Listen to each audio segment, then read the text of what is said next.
A justiça italiana devolve o passaporte ao ex-diretor do Banco do Brasil, Henrique Pizzolatto, depois que uma corte de apelação negou o pedido de extradição feito pelo Brasil. Condenado a 12 anos e 7 meses no processo do Mensalão, o ex-diretor do Banco do Brasil, Henrique Pizzolatto, agora é um homem livre. A cidade de Porto Venere foi seu primeiro refúgio desde que escapou da prisão no Brasil. A justiça italiana aceitou a alegação dos advogados de que as condições nos presídios brasileiros são degradantes e, por isso, ele não foi extraditado. O Pizzolatto, em linguagem popular, ele foi bucha de canhão dessa história. Você tem um processo político aí. É triste falar isso. E você tem que lutar, inclusive, contra o senso comum, que existe um espírito lixatório, que apareceu na televisão, é ladrão, sabe? Mas isso não é legal, não é democrático. O grupo está se mudando para este outro local, menor, na zona norte do Rio. No dossiê preparado pela defesa, estariam documentos que comprovam que o ex-diretor do Banco do Brasil não gerenciava o dinheiro usado para pagar o mensalão. O dinheiro não era público, os documentos comprovam. Não era do Banco do Brasil, porque pertencia à empresa privada e multinacional Visanet. Não foi o Henrique Pizzolatto que autorizou e os serviços foram executados.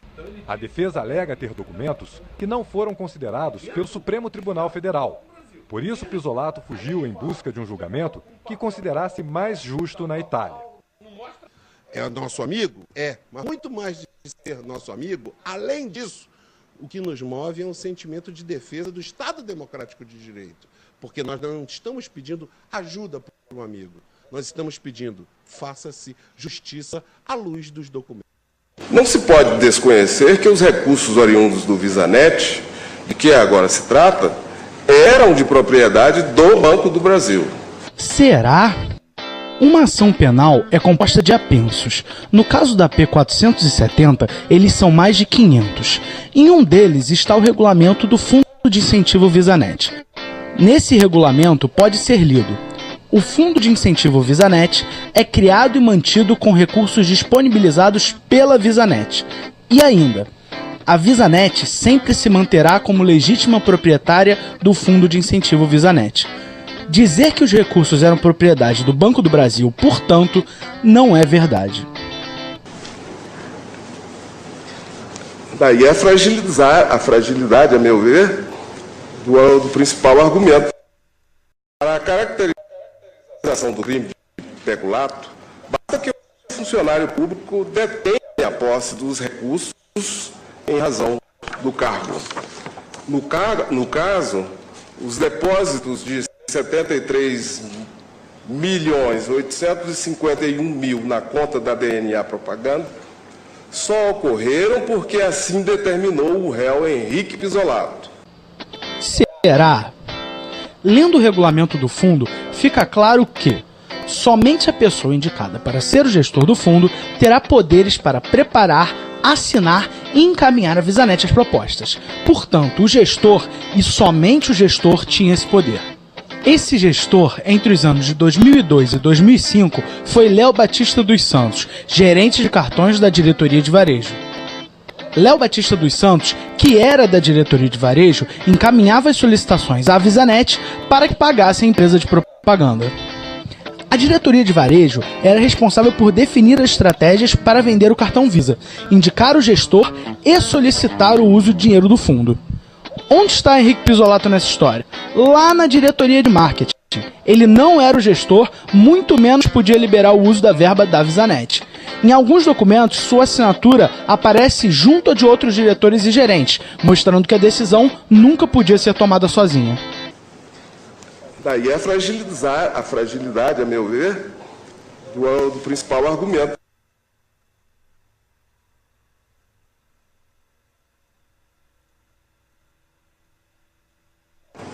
Assim, Henrique Pizzolatto agiu com o dolo de agência representada por Marcos Valério, que não havia prestado qualquer serviço em prol dos cartões. Será? Quando uma campanha publicitária é paga, a empresa que veiculou a campanha emite um recibo, uma nota fiscal, demonstrando que o pagamento foi feito. Na ação penal 470, existem centenas dessas notas, muitas delas em nome de empresas conhecidas. Se nenhum serviço foi prestado, seria a Rede Globo e até a Unicef cúmplice de todo esse esquema? Segundo o ministro Joaquim Barbosa, essas empresas emitiram nota, mas o dinheiro, na verdade, foi desviado. Daí a fragilidade, a meu ver, do principal argumento.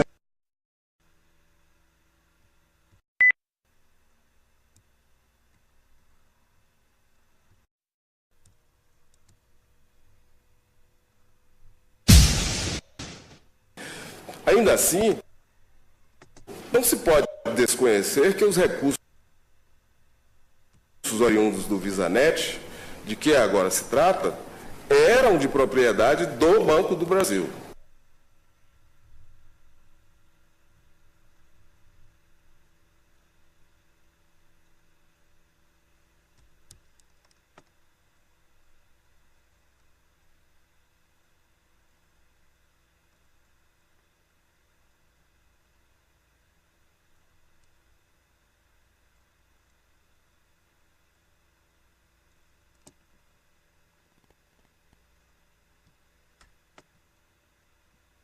Com efeito, o Fundo de Incentivo VisaNet foi constituído com recursos das atividades de seus acionistas.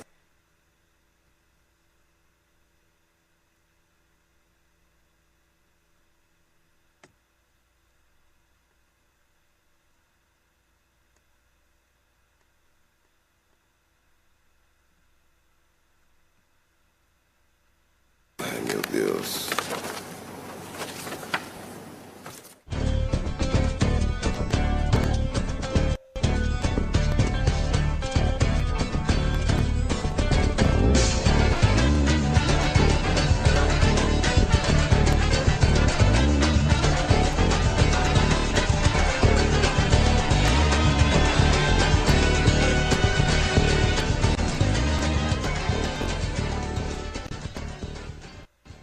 O jornalista Raimundo Pereira, supervisor editorial da revista Retrato do Brasil, já publicou em 4 edições reportagens sobre esse julgamento. Para ele, existem sérios equívocos no processo judicial. Não existiu mensalão? Não existiu, não tenho a menor dúvida. Existia um crime confessado pelo PT, o Caixa 2. Delupe pegou 55 milhões dos 2 bancos, empréstimos feitos pelo Marco Valério e repassou a um monte de gente. Tudo isso está provado nos autos.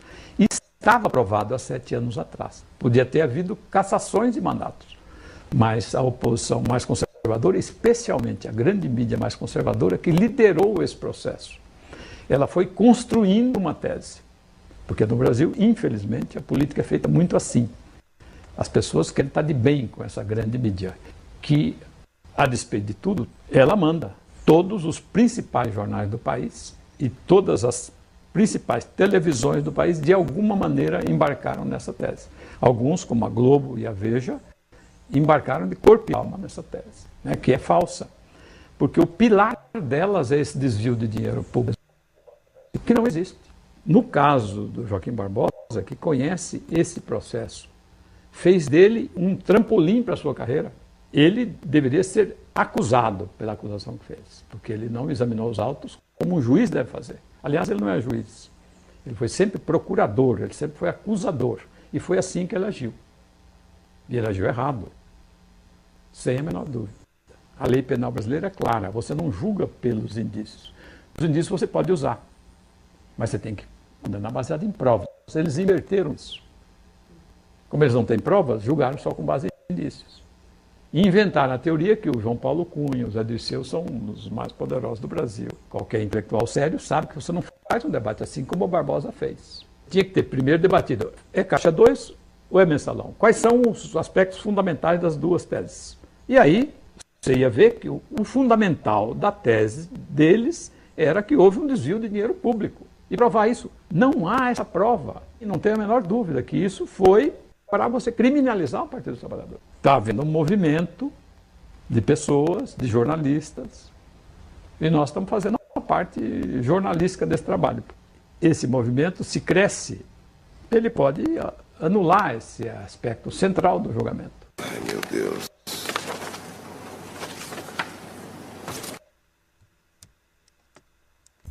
Você que acredita no que falam na TV, dá seu dinheiro para fazer sua fé valer. E pra você que acredita no velho azul marinho, essa é a sua dança, dança do patinho. Parece haver indevida apropriação de montante significativo. Quando eu via os relatos se desenvolverem, eu me perguntava, presidente, o que fizeram com o Banco do Brasil? Quando nós vemos que em curtíssimas operações, em operações relativamente singelas, se tira dessa instituição 73 milhões, sabendo que não era para fazer serviço algum, sabendo que não era para fazer serviço algum, sabendo que não era para fazer serviço algum. Pega na mentira.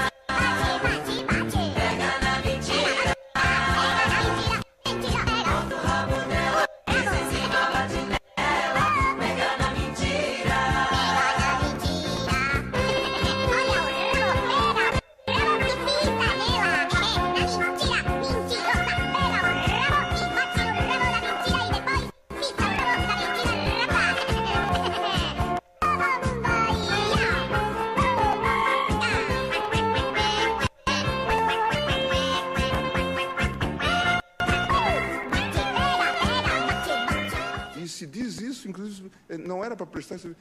Eu fico a imaginar, não é? Como nós descemos na escala das degradações.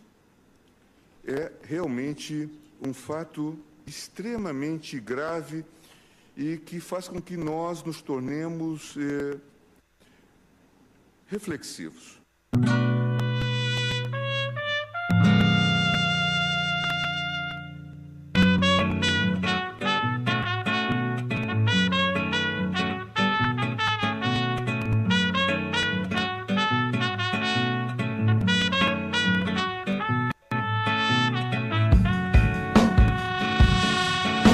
O senhor tem rancor de alguém? Não, por que deveria ter rancor?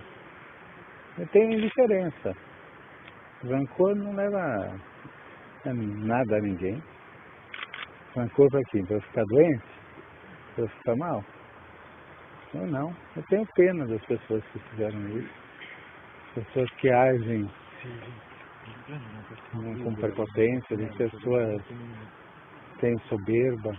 Essas pessoas, eu tenho pena e são indiferentes. Quem agiu com soberba? Se você disser um, ganha um Fusca. Se você adivinhar um, ganha um Fusca. No caso do Marcos Valério, o senhor acha também que ele foi injustiçado? Como é que não sei, eu não sou advogado dele, não respondo por ele, nada. Eu fiz meu trabalho no banco, o banco não encontrou nenhum erro no meu trabalho. O banco sempre disse que não sumiu um centavo. Não é um banco pequeno, é o maior banco da América Latina, um banco que tem 9 sistemas de controle.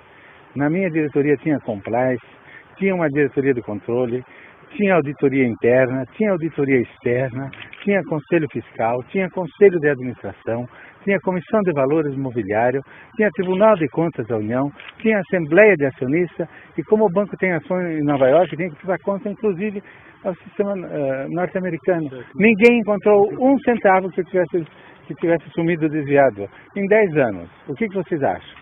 Você ainda pensa que o teu processo foi um processo político? Foi um processo injusto, foi um processo mentiroso, injusto, esconderam as provas, né? E é lamentável que isso aconteça em pleno século XX. A Polícia Federal, o Instituto Nacional de Criminalística, disse muito claro que eu não tinha nada a ver com aquilo. Preferiram outras opções. Agora, quem fez, que responda. Eu respondo.